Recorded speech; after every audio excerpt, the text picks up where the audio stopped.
Ladies and gentlemen, boys and girls, we proudly present our spectacular show of podcast magic and imagination full of Disney wonder, news, and pop culture. It's the Main Street Electrical Podcast with Jenn Dave and David Dollar.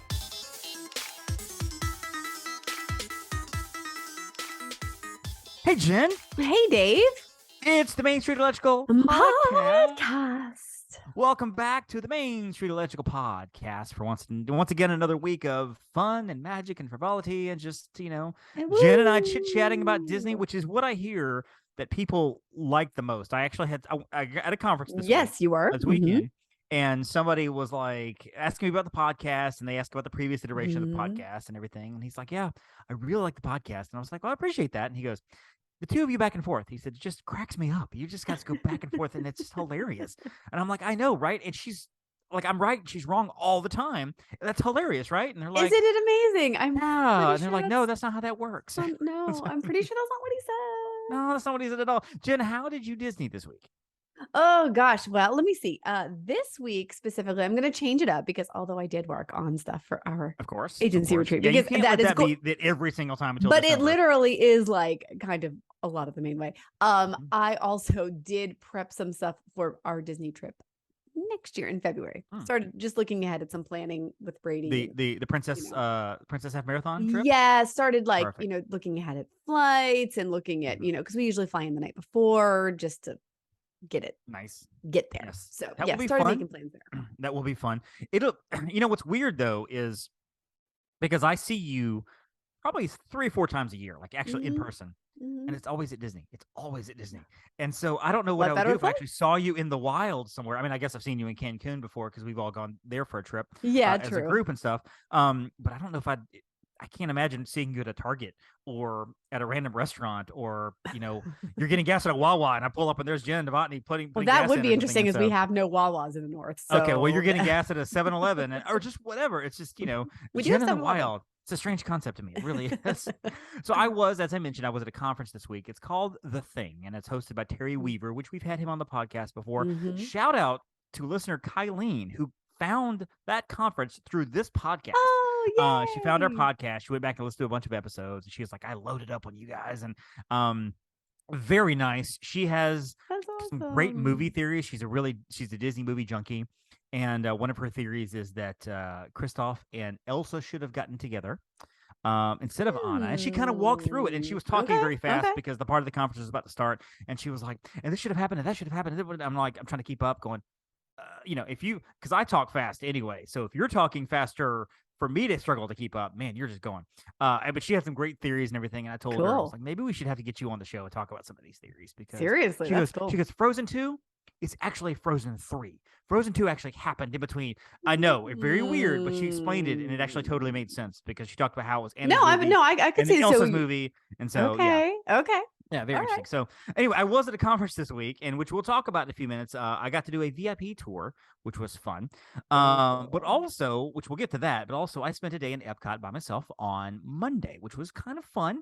I got there early and took the shuttle bus from my hotel. Now, I was at a Disney Springs hotel. I know this is a foreign concept to you, Jen. I don't know what you're talking about. Right. There. Well, okay, so where Disney Springs is, where all the shopping is, all the high-end Oh, I know shopping where that that you is. do. Yes. Well, I not know too where that far is. after that, across the proverbial tracks is a series of hotels, the Disney Springs hotels. Now, they're called Good Neighbor hotels. For anybody who's never heard that concept, Good Neighbor Hotel is a hotel that Disney works with either right on the edge of property or off property to give them the stamp of approval to say, you know what, you're a good enough hotel to represent us.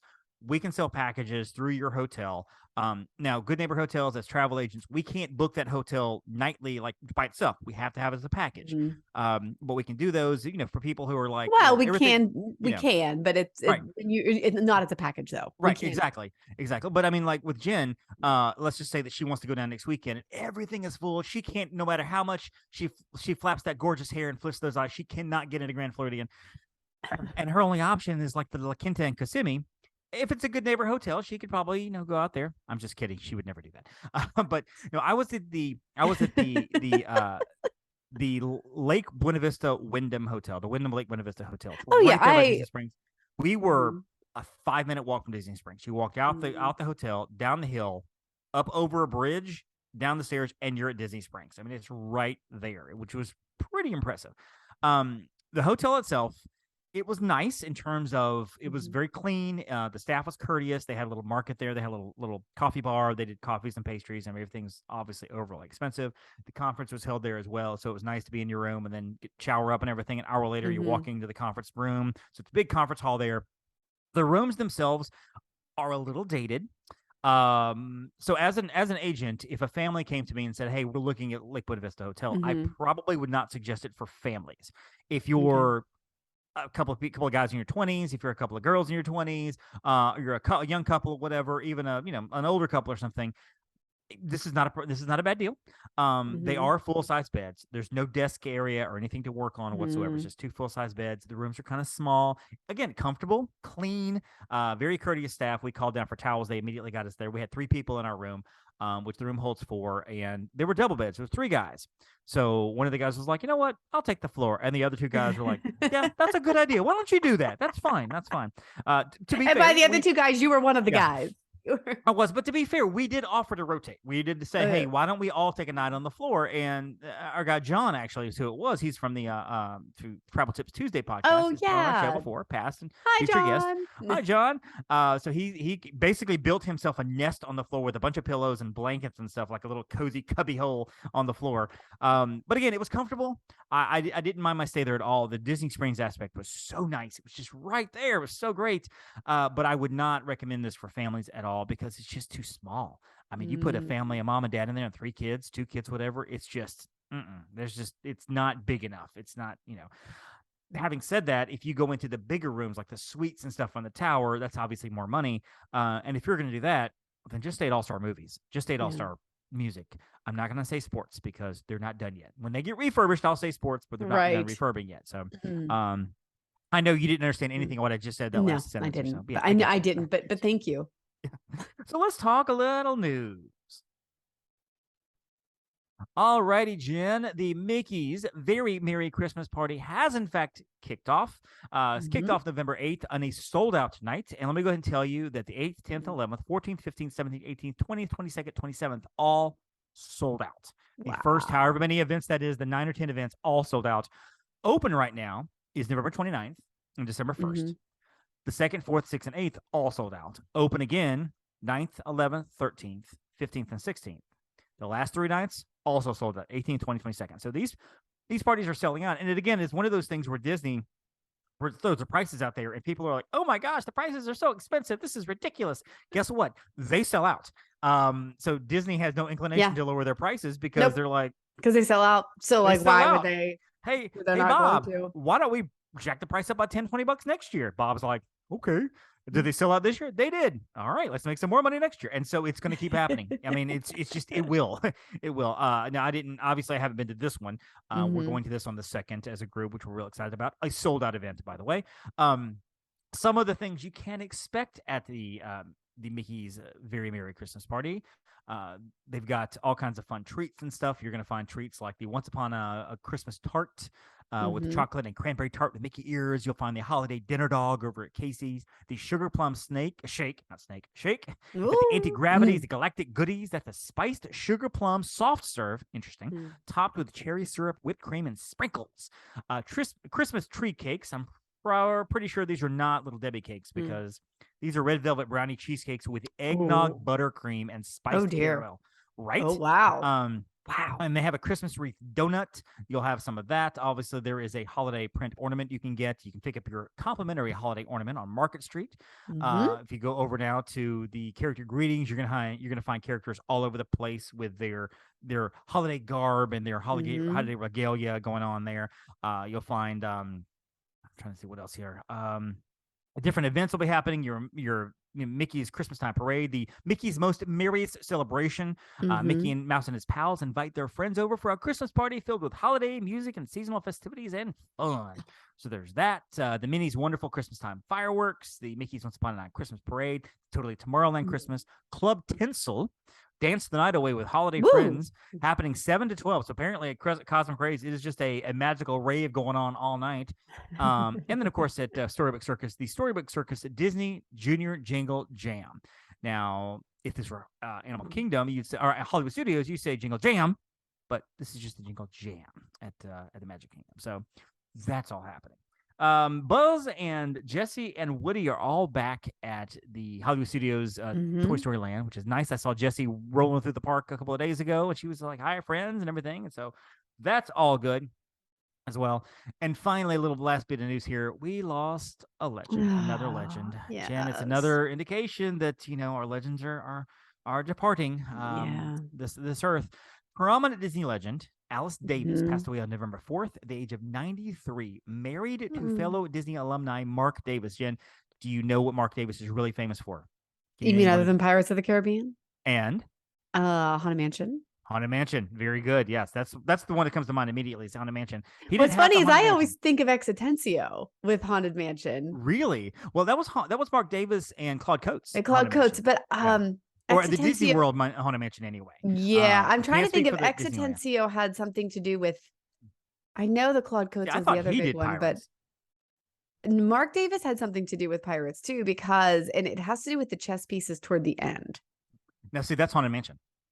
Well, I mean, there are chess pieces in Pirates, and the chess players toward the beginning. As the story goes, well, okay, so sidebar for everybody: Haunted Mansion, Claude Coates and Mark Davis were two of the big designers. Claude Coates wanted to make it serious; he wanted to be scary. Mark Davis is more of a joker, a practical joker, a funny guy. So that's why you notice the transition from being really creepy and the door knocking and the weird things, whatever. Halfway through it suddenly comes to a more humorous, comical, ghosty kind of thing, with cemetery and stuff, and people loved joking around with Mark Davis, and he loved chess. And so at one point in time, they went into his office and they put chess pieces all over the place.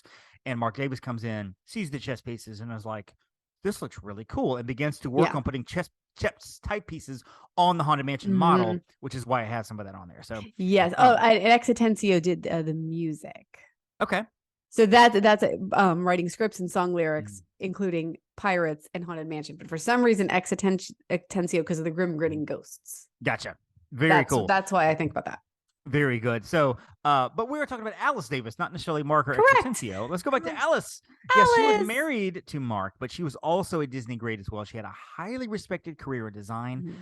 She was well known for her design and consultation on many animated figures within the park, including Pirates of the Caribbean and Small World. She married Mark in 1956, and they had a Disney fairy tale romance until Mark's death in 2000.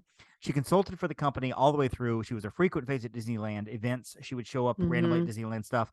And she was honored with a window on Main Street in Disneyland next to her husband's window on May 10th, 2012.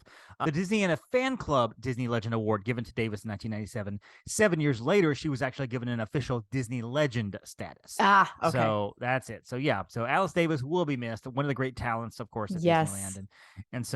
And finally here, we got a storm brewing once again, which, by the way, this is so minimal. I don't want to say minimal because obviously it's a storm, but at the same time, it's so little fanfare that I didn't actually know anything about it, honestly, until somebody mentioned it to me yesterday. They were like, "Hey, did you hear about the storm coming through Florida?" I'm like, "What storm?" Went on my phone, looked, and I was like, "Oh, look at that. There's a tropical storm coming."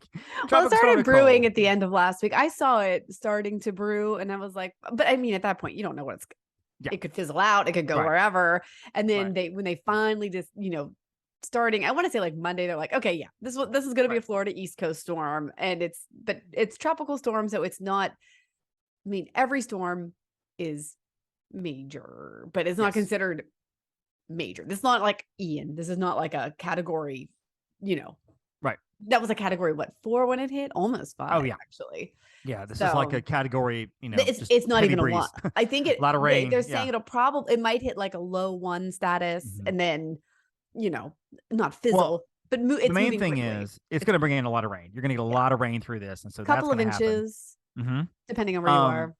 Now, originally Disney World, I think, was closing like for wilderness, campgrounds, things like that. Bungalows, and I haven't seen this. I've been reading reports now that they pulled back from a lot of that. Right now, they're closing Typhoon Lagoon Water Park, the Winter Summerland Miniature Golf, Fantasia Gardens, and the Fairways Mini Golf closing temporarily on Thursday, November 10th. MCO apparently was going to close tonight and through At tomorrow. 4 I don't p.m. know the full status on that. Are they still planning on closing? As of this morning, I do believe I'll check. I actually on Twitter, I get notifications from Orlando Airport just because that way I can keep up with stuff like this. Last I saw, they still were closing, and there will be high winds. So I'm sure that really has a lot to do with it. And, there was a lot of flooding during Ian, and one of our transportation providers that we work with actually, because I have clients flying in Friday, which the storm will have passed, but he just was saying, hey, just so the airport's closing. It'll probably be okay by Friday night, when they fly in. But there are still areas of flooding from Ian that haven't receded. So it just kind of so heavy rain's not going to do those areas any good. Correct. But I will let you know. Well, again, we don't want to minimize the storm itself, because we know, especially as Jen just said, the areas that had Ian damage are still recovering from that. So more heavy rain is not going to help them at all. But at the same time, this is not anywhere on the Ian scope. We're not shutting down the half of Florida. There's no emergency situation going on. It's just, be careful. If you're in Orlando, if you're in that area, if you're at the parks, just grab your raincoat. Make the decision for yourself. One of our beloved agents, Kyla, was asking about, her clients and stuff.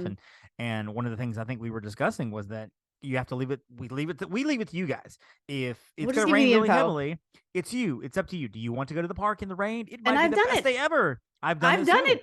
I rode Astro Orbiter because there was no line in the rain. Did you have that like pelty on your face, or it's like you feel like little needles and you're like, I sure did. And so, so there's that, or you may decide not to go, and that's okay. I mean, just it's up to you to decide what to do, and we'll give you our best ideas and best thoughts, and then you can decide. We've done it. I mean, like I said, certain rides might not be open, but there also won't be a lot of crowds. So you're like, what? Right. I did get myself a Mr. Toad's popcorn bucket, which was exciting. It's a Mr. Toad's. It's $30. It's in Fantasyland at a lot of kiosks and stuff.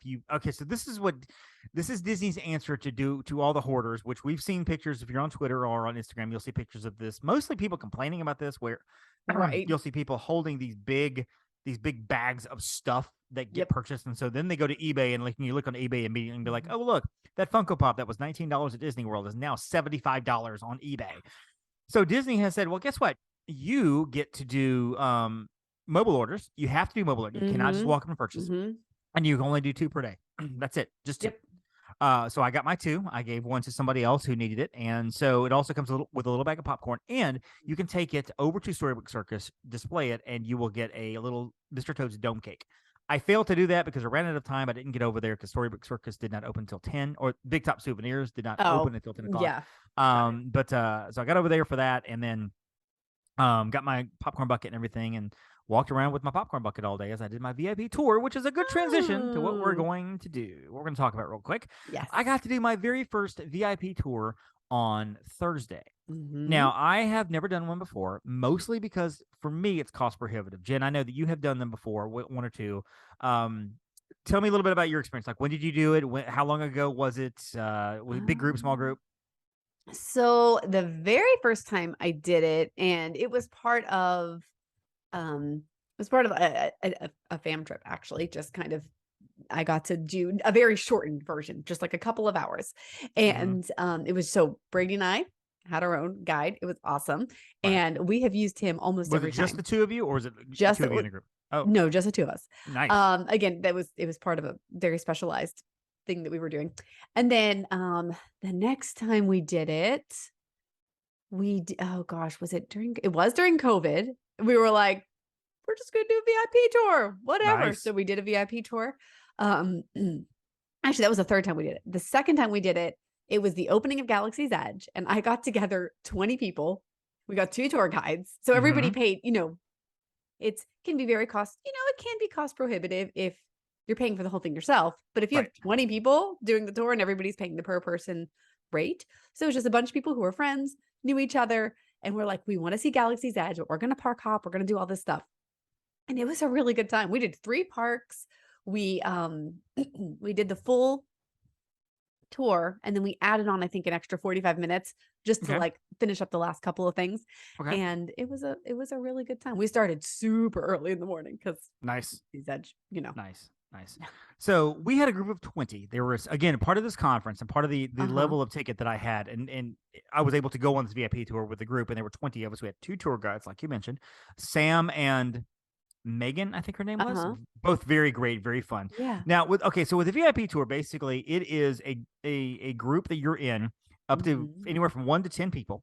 It's the same price, whether you're paying one person or 10 people. Exactly. So if you get 9 of your buddies to go, you can all split the cost. If you have a family of 5, grab another family of 5 if you want, or you can just go as a family of 4, family of 3, family of 2, like Novotny's has done. And so you set it up, you meet your guide at whatever appointed time.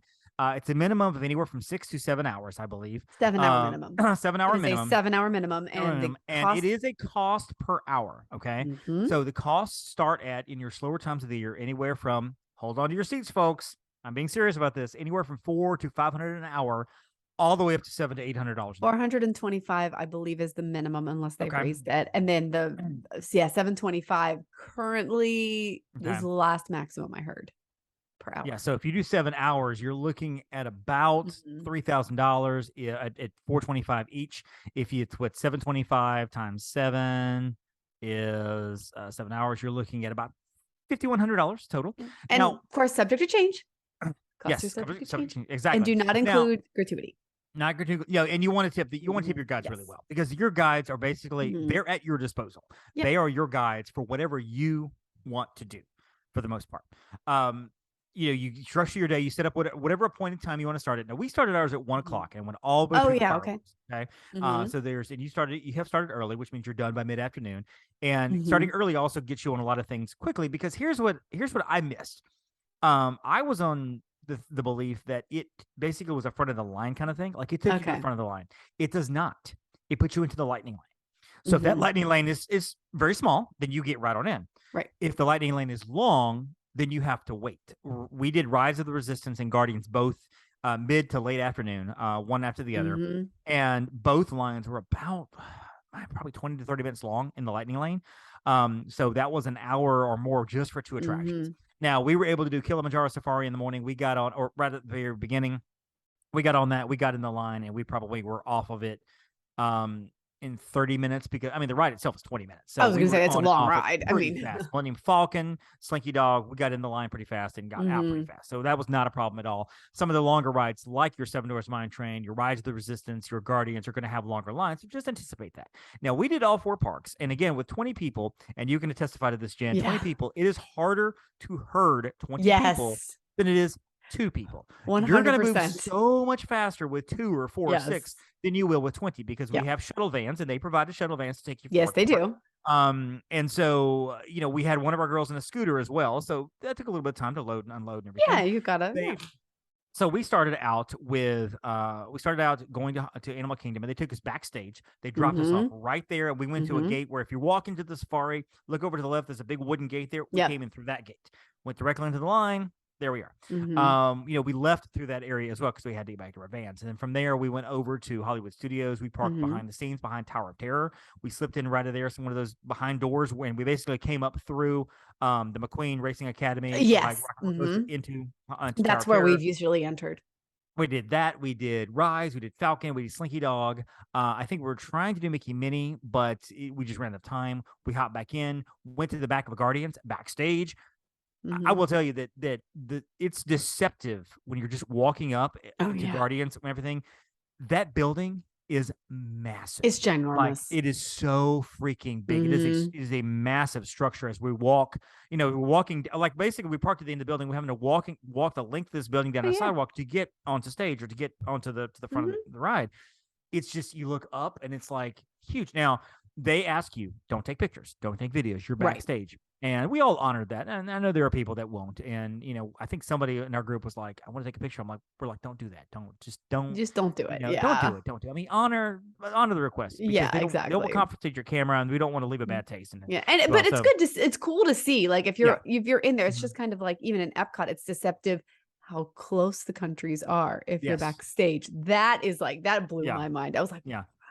But everything's really close. When you're walking it, it's like, this is not close, but man, if you're backstage, it sure is. Well, the crazy thing too, and I guess this makes sense. I just didn't think about it. The sheer number of people that work at Disney World. is yeah. astounding. Mhm. Because you see everybody on front, you see people in the restaurants, you see people, the cast members doing the safari, you see cast members doing, Mhm. different attractions. But when you go backstage, there's this hive of activity. There are cast members working Mhm. on vehicles. There are cast members over here doing sanitation. There are cast members in costume over here. There's one guy eating a sandwich. He was Mhm. one of the Lion King Lion King performers Yeah. eating his sub sandwich over there having lunch. You have people everywhere, and it's just, I mean, yeah, there's 65,000 people, 70,000 people that work at Disney World. Mhm. I would say on a given day, probably half of those, a third of those are at work at the same time. Yeah. But it didn't occur to me that there are probably more people working backstage than there are on stage, which is crazy. Could be, yeah. I mean, there were people everywhere. So we did Guardians, we only did Guardians at Epcot, and we head over to the Magic Kingdom, where they took us. And this is one of the great things about the VIP tour. Because we planned it later, we were able to pick where we wanted to end. And we ended at Disney Enchantment. They gave us special seating, which is in the hub grass, where the little fences and everything are and everything. And this is worth a lot to me, because when you're watching the fireworks and you're in front of the castle or in the hub or in front of the partner statue, you're crammed shoulder to shoulder, just kind of there. Just like, everybody's, standing up and stuff, but there are people all around you and everything. When it's over, everybody turns around and goes the other way, and you're just like trying to squeeze through. Hub grass, reserve seating, wide open. Yeah. We were there. I was comfortable. I was kind of propped on a fence. I had kind of spread out a little bit. We had two girls in our group. They were dancing from Enchantment. They were dancing from the music. They had room to dance. We had one girl taking pictures with a huge camera. She was kind of walking around, like freely moving from one place to the other, taking pictures. There were kids over here. They were playing. It was just an open space. And when it was over, our cast members, our guides had told us, hey, when it ends, just stick around. Just stay here. Give it 20 minutes. Let the crowd dissipate. Then go. So we just hung out at the hub grass while this mob of people were trying to leave. We're all just like, hanging out for free. We're just chatting away, The guides all during the day had given us water, had given us snacks, has given us ice cream. So we got that stuff all during the day. If you choose to eat, you can. If you want to set something up or do a counter service, you can. We felt as if, food would be good. However, we're paying a lot for this. Yeah. So why don't we not eat and not spend any time at a restaurant, and we'll just keep going thing to thing to thing. So the good thing is, again, it is personalized service. It is a service that you can cater to what you want. If we wanted to stay at one park or two parks, I think honestly, a VIP tour halved between Hollywood and Magic is a great idea. Knocking out all those rides, and then maybe the next day or two do Epcot for a full day, Animal Kingdom for a full day or something, because there's so many things to do in Magic and Hollywood. Yeah. Again, the con is that some of the bigger rides you will have to wait. It is not a front of the line kind of thing. It is a lightning lane kind of thing.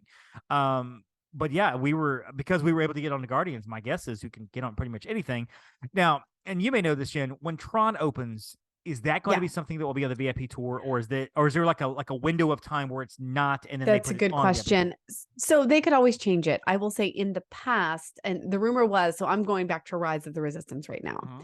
Well, we don't know if you can ride Rise of the Resistance because it might not be included. At that point it was Falcon. Right. They ended up, because I think people were complaining. It was, you were allowed to do it one time. You couldn't go multiple times. So typically on a VIP tour, if you want to just loop it, sure. Guide will let you loop that. They'll get you back in the line, whatever.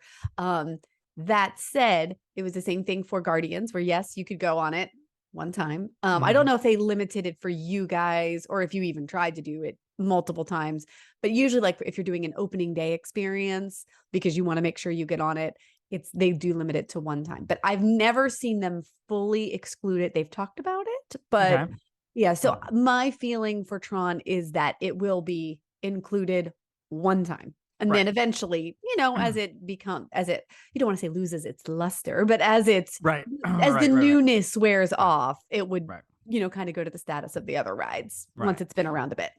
So I would say, this goes back to many things we've talked about. If you have the means to spend the money, it's worth considering the family. And same in Disneyland. I'm going to throw out Disneyland's too, so. Because actually Disneyland's, you can get that seating. You can start in the morning and you can still get the seating without the guide there. Nice. Which is cool. Very nice. That's a difference. Now, is that something at Disney World you could have done? Like if we'd done it in the morning? No. Okay. So it has to be. It is a difference between Disneyland and Disney World. The experiences are similar, but different. Right. So Right. So I think it's worth it if you, again, have the means to do it. Don't mortgage your house to do it, whatever. Gosh, But no. for family who wants to spend a little extra and have that time, especially for like I have a family going in January. They're staying at the Grand Flow. They're a family of a little more means. Yeah. And I'm presenting this to them as an option because it's mom, it's a mom, her mom, and their two daughters. Yep. And she's been very open about the fact she's like, I don't want to wait. I don't want to wait for things. I don't. What can I do to not wait for things? And I'm like, bless you. I can't wait to get to that point. But no, she's wonderful. And so I'm kind of putting that in front of her, just saying, hey, this is a VIP tour with your family of 4. Here's what's going to cost. It's a little expensive, but you're not going to wait. Other than a few big line, and I don't know that they're going to do a lot of roller coasters, to be honest with you. So they'll be able to do Big Thunder, Splash, Space, Toy Story Mania. So I'm like, knock them out. Because one after the even other if the ones that you're waiting 20, 30 minutes for, and that's only if the lightning lane's backed up, which sometimes they're free flowing. Well, most of the lightning lanes go fairly fast. Most of them go pretty quickly. And honestly, if you get to Big Thunder and you see the lightning lanes backed up, you can always look to your guy and say, you know what, can we do Splash? Let's do Pirates real quick and we'll come back to this. Because it's almost as if you have Genie Plus for everything. You just don't have to go to your app and do it, which is kind of nice. That's the whole thing. So VIP tours I think are very, very cool. I don't know that I will do it again unless I have 9 of my close friends all coming together to do it. But yeah, VIP tour, kind of fun. I enjoyed it. And now if you have a party of 11, you have to really like that 11th person. Yeah. I'm just saying, because anytime you're over 10, well, we're a family of 11. I hope you like your 11th person. That's going to be because you're adding a whole other guy for that. Yes. So that's always the joke. It is like, up to how 10. How much do you like that person? So if you got a family of 5 or 6 and we got a family of 5, another family of 6, that's 11 people. That's 11 people. It's not like Disney's going, oh, okay, well, come on. Nope. No. It's 10. You're to 11. You got to have 2 10 guys. people. 10 people. Yep. So 10 people is your max. You find out which teenager you like the least and you say, you know what? Remember that time you smarted off to me last week, son? Here's the thing. You go back to All-Star Sports, you hang out by the pool. We'll see you this afternoon. Or however you want to decide it. So, all right, Jen, that's our look at our VIP tours. Jen, where can we find you on the line? You can find me at Upon a Star Jen or my personal Instagram at Jen_Novotny. Perfect. Find me on Instagram at The Magic on a Dollar. Find me, of course, on Facebook at Magic on a Dollar and Disney on a Dollar as well. And of course, find us on all the places. The MSE Podcast on Instagram and Twitter and Facebook and all those type places. We'd also love to hear from you. The MSE Podcast at gmail.com. That's our email address. And our website is also the .com, and that's all our show notes and all the fun stuff there and everything. So, Jen, you got a phone call to get out of here, make pretty soon. So I'm going to get you out of here. And thanks for chatting. This is great. Yeah. And don't forget, folks, to thank your Phoenicians. Thank you for listening to the Main Street Electrical Podcast. You can find us on Instagram, Twitter, and Facebook at the MSE Podcast, or visit our website at themsepodcast.com. Be sure to subscribe, and may all your wishes come true.